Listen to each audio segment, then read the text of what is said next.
voting has been completed. Please lock the machine. The result of the vote is as follows. In favor, 93, against 18, abstentions 65. Draft resolution A/ES11/L10 is adopted.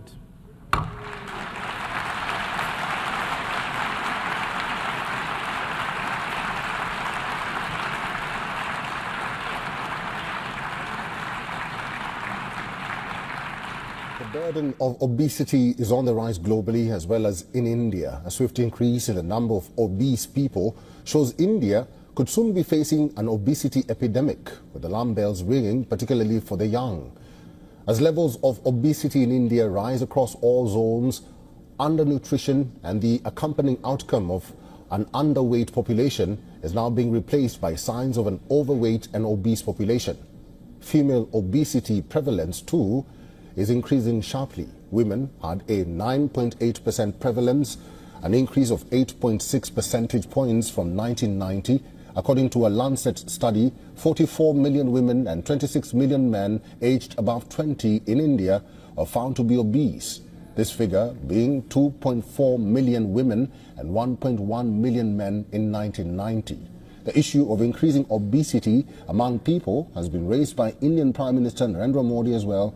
He has even nominated celebrities to spearhead a nationwide campaign against this silent killer.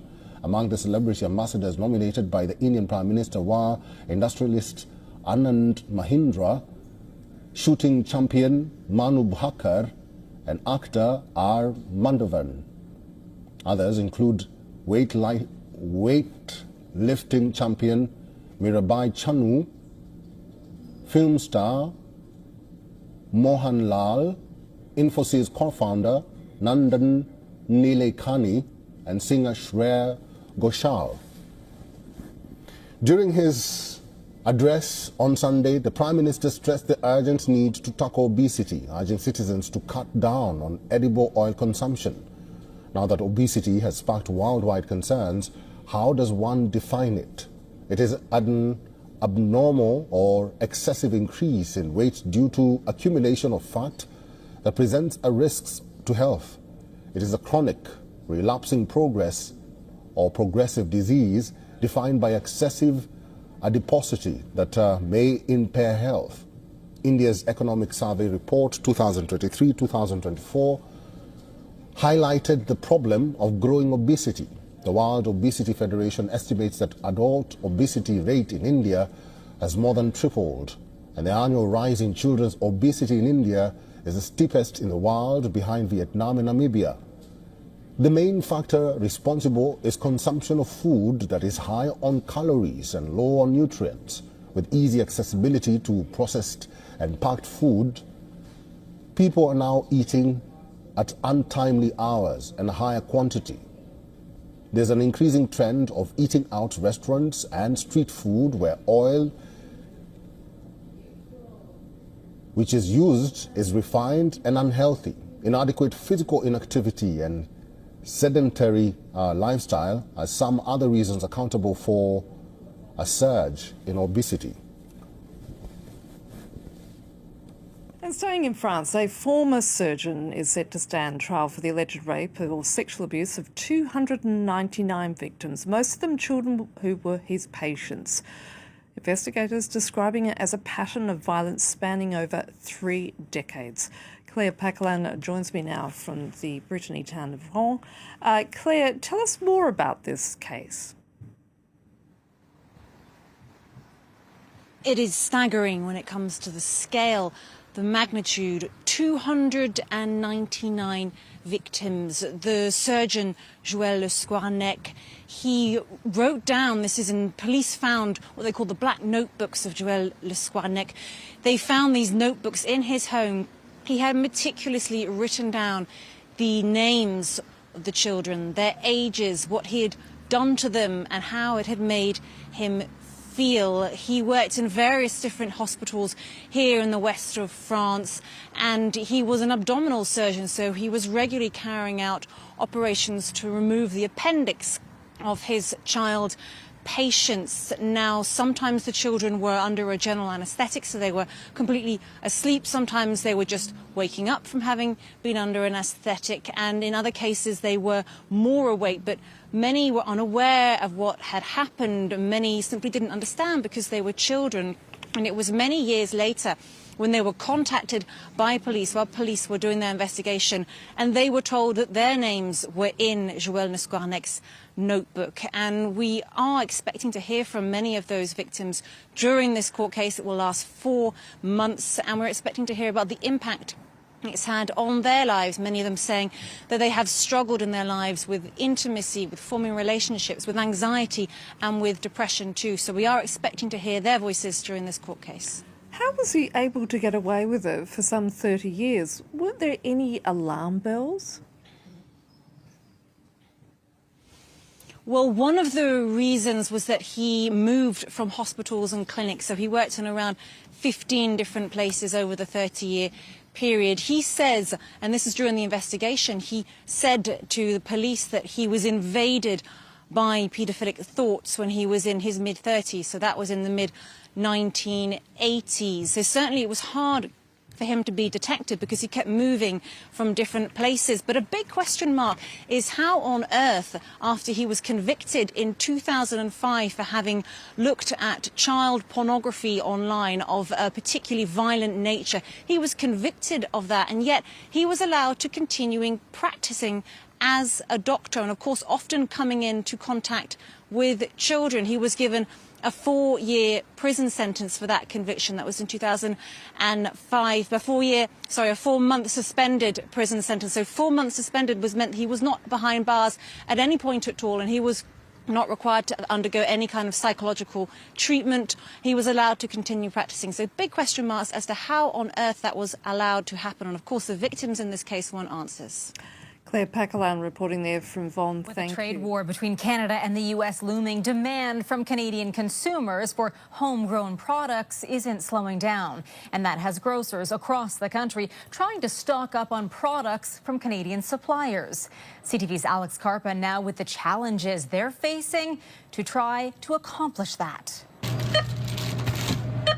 Grocery aisles highlighting homegrown products has become a common sight across the country. We have more and more people asking about made in Canada, made in Manitoba. The demand for more Canadian products comes after Donald Trump threatened to impose heavy tariffs on Canadian imports. Some products are made in Canada.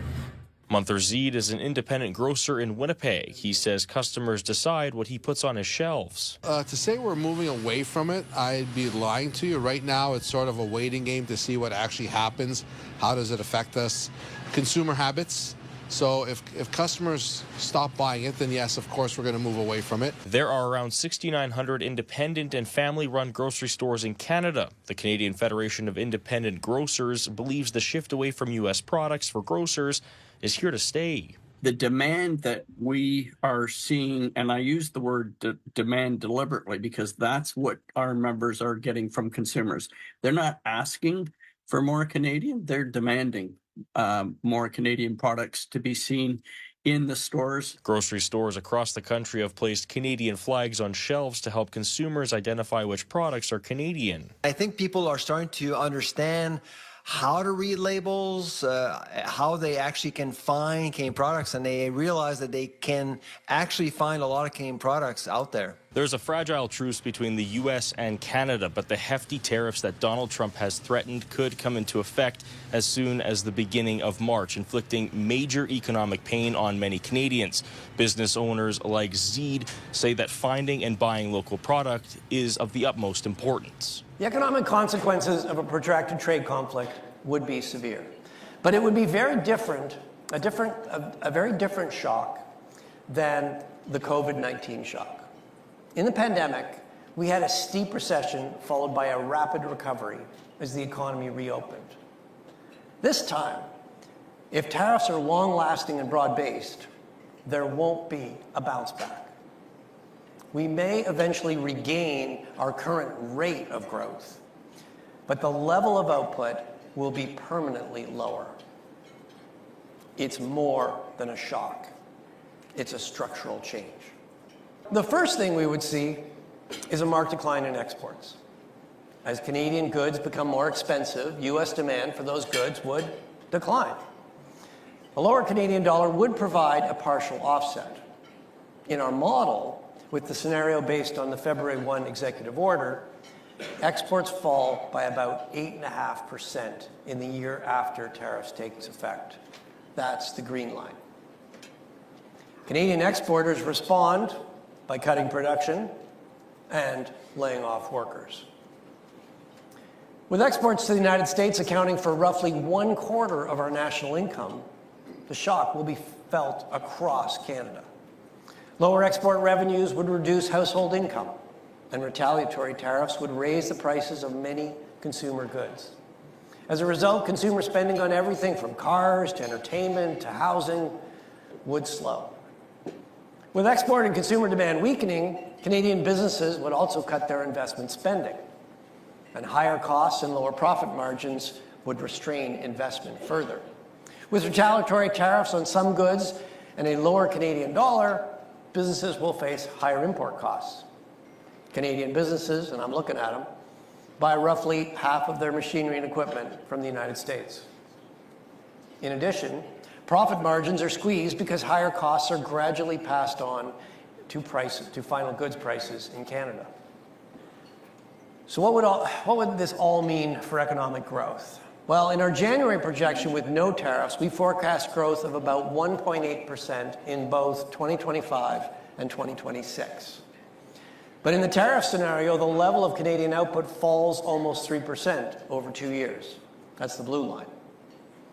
That implies tariffs would all but wipe out growth in the economy for those 2 years.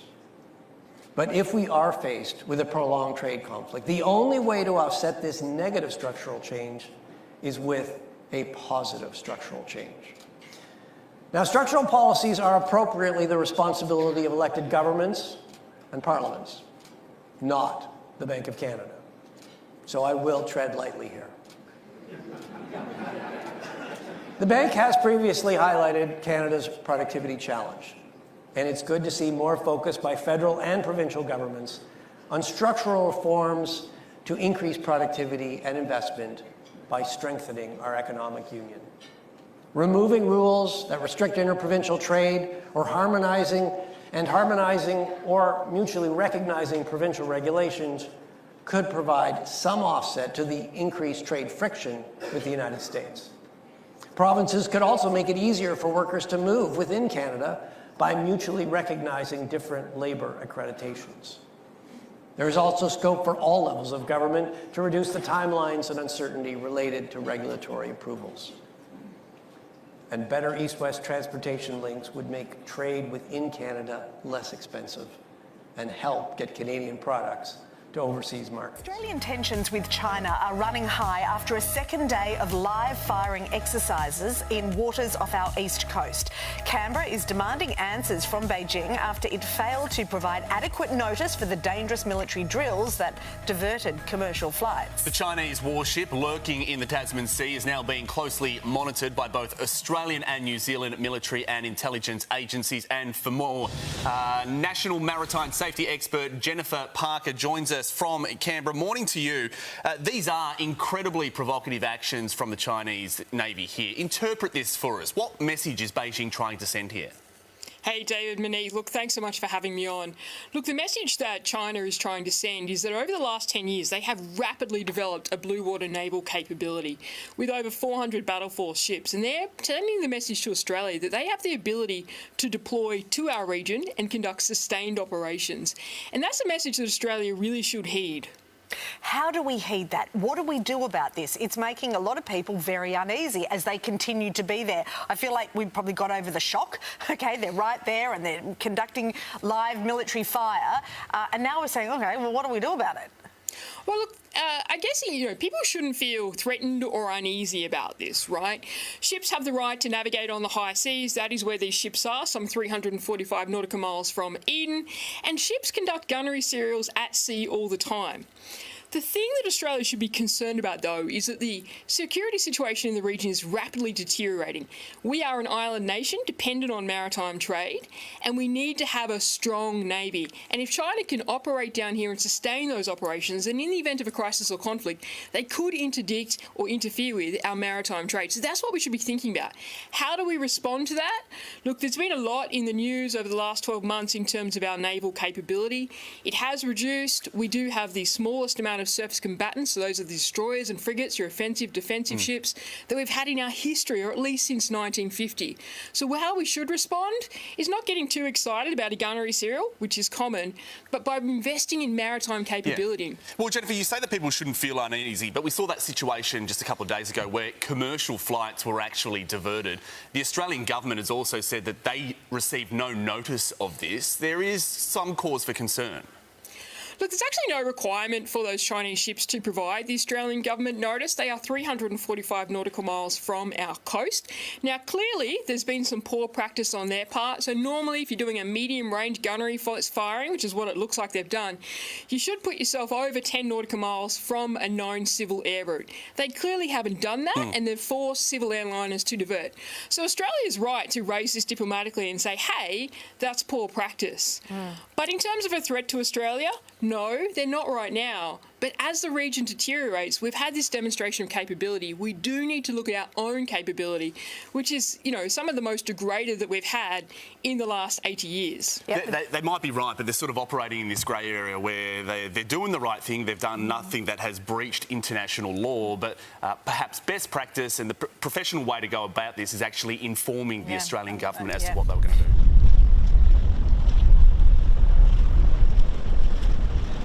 We aim to deepen our cooperation with regional partners with whom we share common values such as upholding international law and ensuring freedom of navigation in shared maritime spaces. Our presence is a constant reminder of the importance to promote and to protect what unites us all, international law and cooperation.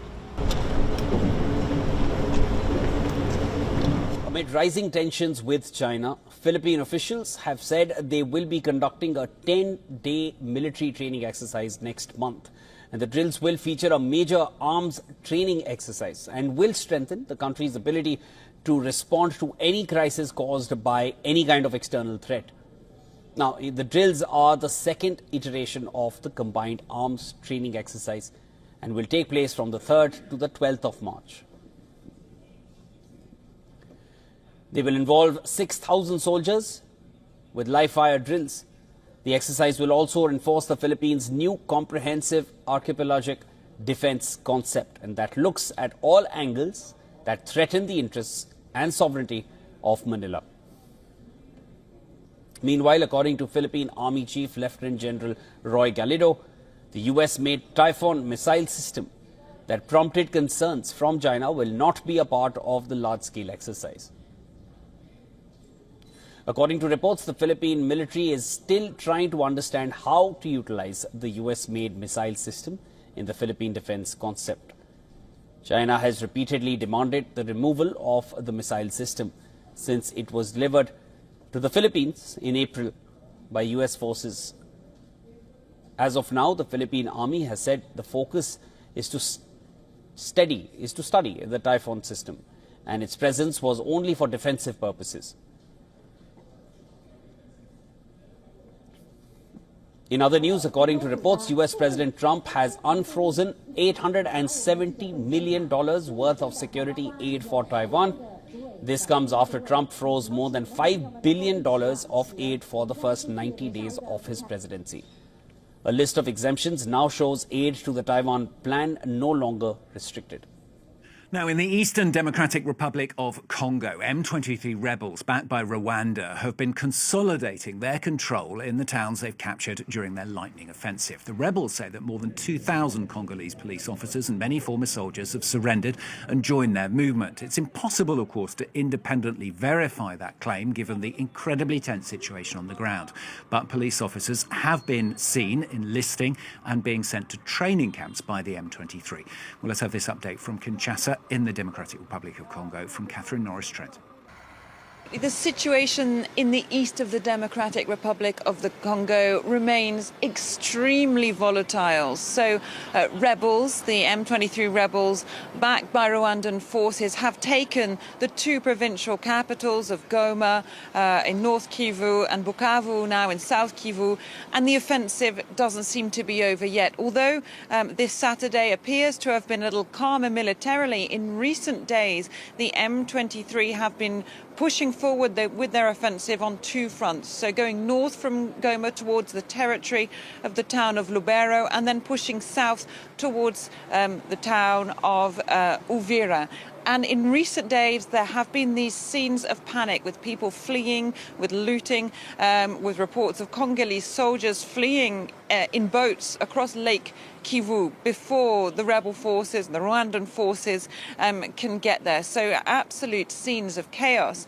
And then today we've had pictures coming out of Bukavu, so the provincial capital of South Kivu, which was taken by the M23. And today we've seen pictures that the M23 has been keen to put out showing, they say, former police officers, some former soldiers and some civilians signing up to join them. Now, I think we need to be really careful when we're looking at these images, Jean-Emile, because this is very recent and this is a very complex crisis indeed. It's also a communication and an information war. So you've got a spokesman for the M23 saying that these people have come forward voluntarily. He's talking about several hundred, perhaps even up to 2,000 people. We have no way of independently verifying those figures at the moment. But we do know that in 2024, the UN put out two reports in which they spoke about accounts of the M23 consolidating its forces through recruitment, forced or voluntary. So we need to take this information and try and see some of the context behind it as well. But yeah, the situation in the east there clearly must be very worrying indeed for the Congolese forces and the Congolese government. Germany's next leader is signaling a shift toward independence from the U.S. The Conservative opposition party won the most votes for the country's national election, unseating the current chancellor's Social Democrats party. Meanwhile, the Alternative for Germany party won the most votes for a far-right party since World War II. Now, Conservative leader Friedrich Merz says he hopes to put a coalition together by Easter. Let's bring in ABC's Inez de la Quatara along with ABC News national security and defense analyst Meg Mulroy for more. And as President Trump congratulated the Conservative Party on social media, saying, quote, much like the USA, the people of Germany got tired of the no common sense agenda, especially on energy and immigration, that has prevailed for so many years. But the party's leader says Trump's recent statements make it clear the administration is indifferent to the fate of Europe. So what's the latest on this election and what it means for U.S.-Germany relations? Yeah, Diane, so it's been interesting to see how the U.S. has played into these elections. You had members of the Trump administration signaling support for the AfD. But when it comes to the conservatives that came out on top here, their leader, Friedrich Merz, has been critical of Trump. So he is pro-Ukraine, pro-NATO. Recently, he's been critical of Trump's outreach to Russia. He wants Europe to take on more of a leading role here. And like you mentioned, some interesting comments there from Merz last night when he said that Europe must try to achieve independence from the U.S., that the U.S. doesn't seem to care about the fate of Europe. Harsh words there from the man who will likely soon be leading one of the U.S.'s biggest allies. Now, Merz is also talking about the NATO summit at the end of June, saying he's curious whether he'll still be talking about NATO in its current form by then, or whether Europe will have to establish an independent defense capability. How would that work, and how real is that possibility? So, Diane, this has been talked about for a long time, but obviously the statements by the Trump administration on the future of NATO has rattled a lot of our European partners. Just to give you an example, Germany's army is about 64,000 soldiers. The Russians in Ukraine, at the height of their casualty loss, were losing 30,000 casualties a week. So this is going to require a substantial investment by our European partners in their own security. Obviously, Germany is going to start that immediately. They're even talking about nuclear weapons and how they might need that, working with the UK and France, who already have nuclear weapons. This could be a sea change for Europe, not just to build up their military capacity, but also to integrate it together so they can function as a cohesive military if that is needed. And that is something I think Merritt is talking about quite a bit because of these recent statements by the Trump administration on NATO and favorable statements about Russia. Now, and as Elon Musk and Vice President Vance both voiced support for the far-right Alternative for Germany party, what are the party's goals now, and what role could they play in a potential coalition? So when it comes to a coalition, we're not expecting Merz to form a coalition with the AfD because of what's known as the firewall. So it's a policy where, since the end of World War II, there has been consensus among Germany's main political parties that the far right must never be allowed in government again.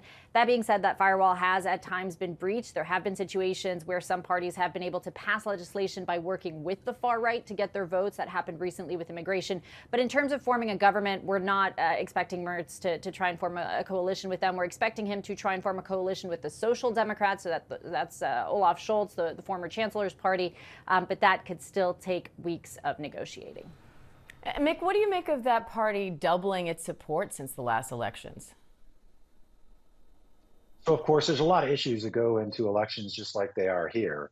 On the national security side, obviously, we already discussed the concern about Europe having to go on its own and not being able to rely on the United States in the future, especially with the menace that is Russia right on the border of European countries like Poland.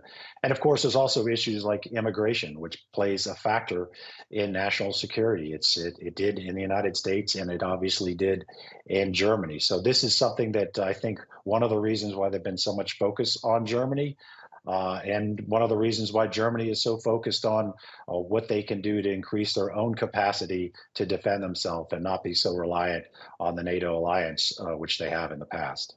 All right, Mick Mulroy, Ines de la Quatara, thank you. And amid the row over alleged U.S. aid funding to India, U.S. President Donald Trump has made a fresh claim.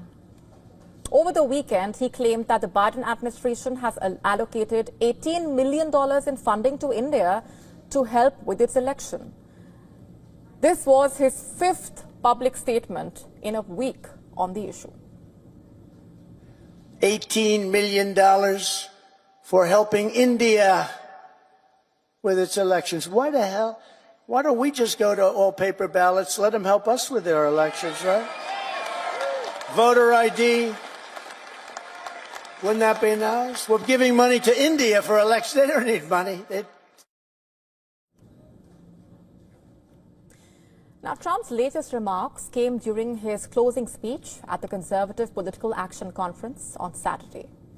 And what's interesting to note here is that in the earlier 4 occasions, Trump had alleged that U.S. aid gave out $21 million to help with voter turnout in India.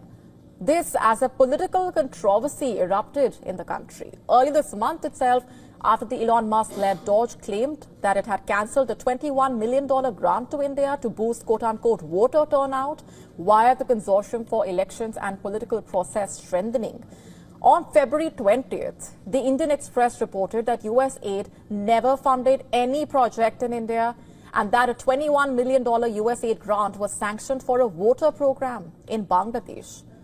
As the political row rages, the latest report of the Indian Finance Ministry shows the U.S. aid funded 7 projects worth $750 million in the last financial year. According to the Finance Ministry report, for the financial year 2023 to 24, an obligation of a total of $97 million has been made by the U.S. Agency for International Development under the 7 projects. The report says during the year, funds were given to projects related to agriculture and food security program, water, sanitation and hygiene, renewable energy, disaster management and health. Besides, it said, funds were committed for sustainable forests and climate adaptation program, an energy efficiency technology commercialization and innovation project. India's External Affairs Minister Dr. S. Jaishankar also clarified on the issue. He said the information put out by the Trump administration is concerning and that the government is looking into it. He further said the U.S. aid was allowed in India in good faith to do good faith activities, quote unquote. On the other hand, the Congress party on Sunday accused the BJP of indulging in quote unquote anti-national work by spreading quote fake news from America, quote unquote. The party had earlier demanded a white paper on US aid funding after BJP flagged Donald Trump's statement.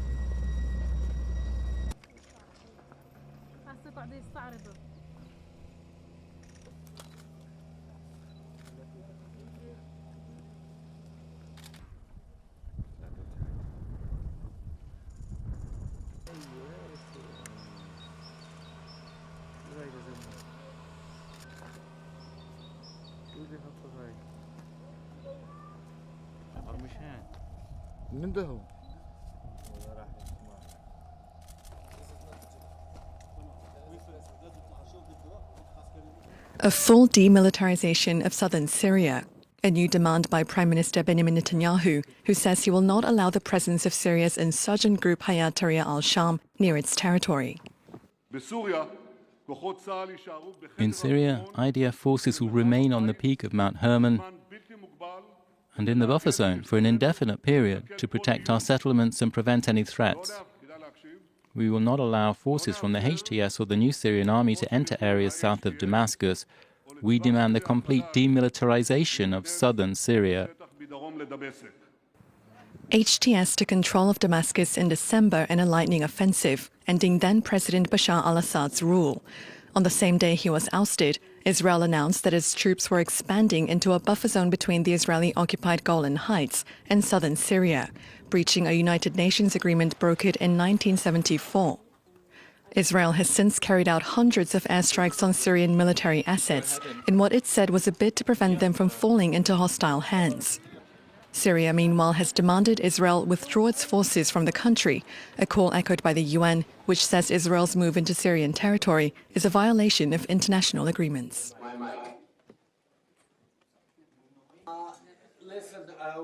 We're going to start on time. President Trump, we would really like to hear from you because all our people, our families are very worried. Will there be support from America? Will America be the leader of the free world? And I want to be very honest with you. For our people, for life in general, it's so important that American support, American assistance remains. Thank you very much. Підтримувати одне одного більше, ніж будь-коли. Щоб в цьому році 2025 року, через 3 роки від початку путінської триденної спеціальної військової операції Україна жива, бореться, і у нашої держави друзів у світі більше, ніж будь-коли. Ніхто у світі не вірить російській брехні про нашу державу, наших людей. І навіть ті, хто, на жаль, став спільником Росії у війні, хто бреше разом з нею, усі вони розуміють, кого і в чому вони підтримують. Вони можуть зробити різні кроки, вони можуть заробити якісь гроші на своїх відносинах з Росією зараз, але ніколи не здобудуть повагу. Цей рік повинен стати роком початку реального надійного миру. Путін не подарує нам цей мир, не віддасть його в обмін на щось. Ми маємо здобути мир силою, мудрістю і єдністю, нашою з вами співпрацею. Про мир неможливо просто оголосити за 1 годину, неможливо оголосити за 1 день сьогодні, завтра, післязавтра. На жаль, така реальність.